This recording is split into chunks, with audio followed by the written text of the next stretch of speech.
தென்சென்னை லோக்சபா தேர்தலில் எந்த கட்சிக்கு சாதகமான சூழ்நிலை நிலவுகிறது என்ற கருத்து கணிப்பு ஒன்று வெளியாகியுள்ளது.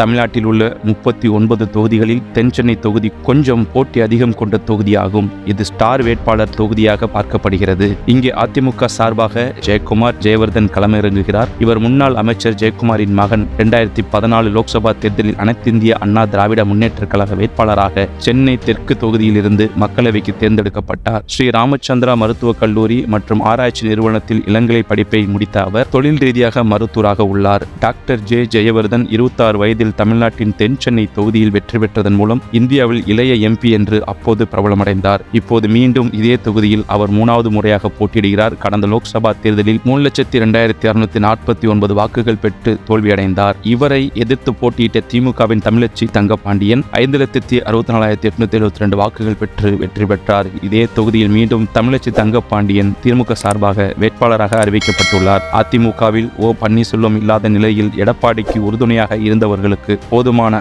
ஆதரவு வழங்கப்பட்டு வருகிறது. அந்த வகையில் தொடர்ந்து எடப்பாடியின் குரலாக இருக்கும் ஜெயக்குமாருக்கு இந்த முறை மீண்டும் ஆதரவளிக்கும் விதமாக அவரின் மகனுக்கு எம்பி சீட் வழங்கப்பட்டுள்ளது. தமிழிசை சவுந்தரராஜன் தென்சென்னையில் களமிறங்கியுள்ளார். இதற்காக தெலுங்கானா ஆளுநர் மற்றும் புதுச்சேரி துணைநிலை ஆளுநர் பதவியை ராஜினாமா செய்துள்ளார். தமிழிசை சவுந்தரராஜன் மீண்டும் பாஜகவில் உறுப்பினராக சேர்ந்து தற்போது தென்சென்னை பாஜக வேட்பாளராக இவர் களமிறக்கப்பட்டு உள்ளார். இந்த நிலையில்தான் தென்சென்னை லோக்சபா தேர்தலில் எந்த கட்சிக்கு சாதகமான சூழ்நிலை நிலவுகிறது என்று கருத்து கணிப்பு ஒன்று வெளியாகியுள்ளது. அக்னி நியூஸ் என்ற செய்தி நிறுவனம் சார்பாக இந்த கருத்து கணிப்பு வெளியிடப்பட்டுள்ளது. பிரபல கருத்து கணிப்பு நிறுவனமான சிவோட்டர் நிறுவனத்தில் தலைமை பொறுப்பில் இருந்த சுரேஷ்குமார் என்பவர் மூலம் அக்னி நியூஸ் என்ற செய்தி நிறுவனம் சார்பாக இந்த கருத்து கணிப்பு வெளியிடப்பட்டுள்ளது. அதில் தென்சென்னையில் திமுக கூட்டணிக்கு 45% வாக்குகளை பெற்று வெல்லும். அதிமுக கூட்டணி 30% வாக்குகளை பெறும். பாஜக கூட்டணி 20% வாக்குகளை மட்டுமே பெறும். நாம் தமிழர் 4% வாக்குகளை மட்டுமே பெறும். மற்றவர்கள் 1% வாக்குகளை பெறுவார்கள் என்று கணிக்கப்பட்டுள்ளது. இங்கே போட்டியிட ஆளுநர் பதவியெல்லாம் தமிழிசை சவுந்தரராஜன் ராஜினாமா செய்த நிலையில் அங்கே 20% வாக்குகள் கூட கிடைக்காது என்று கணிப்புகள் கூறுவது விவாதங்களை ஏற்படுத்தியுள்ளது.